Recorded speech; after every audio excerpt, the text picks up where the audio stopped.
এবারের বিপিএলে রান বন্যার দেখা মিললেও ফিক্সিং বিতর্কে চাপে বিসিবি। বিভিন্ন সংবাদ মাধ্যমের প্রতিবেদনে বেশ কিছু ক্রিকেটারের নাম উঠে এসেছে। বলা হচ্ছে তারা আছেন সম্ভাব্য সন্দেহের তালিকায়। তাদেরই একজন এনামুল হক বিজয়। নিজের বিরুদ্ধে ওঠা সকল অভিযোগ মিথ্যা, এমনটাই জানিয়েছেন তিনি। গতকাল রোববার নিজের ভেরিফাইড ফেসবুক পেজে প্রকাশিত এক ভিডিও বার্তায় বিজয় জানান, আসসালামু আলাইকুম ওয়া রাহমাতুল্লাহ। আশা করি সবাই ভালো আছেন। একটি বিশেষ কারণে আমাকে কথা বলতে হচ্ছে।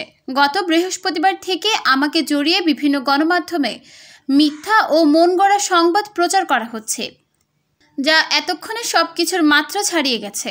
বিজয় আরও সংযোগ করেন, এসব মন গড়া ভিত্তিহীন সংবাদে আমি সহ আমার পরিবার মানসিকভাবে ভেঙে পড়েছে। বিষয়টি যে মিথ্যা সেটি নিয়ে বাংলাদেশ ক্রিকেট বোর্ড বিবৃতি দিয়েছে। বিসিবির বিবৃতির পর আমার আসলে স্পষ্ট করার কিছু নেই। তবুও আপনাদের প্রতি ভালোবাসা, শ্রদ্ধা এবং সততার কারণে আমি নিজ থেকে কিছু কথা বলতে এসেছি।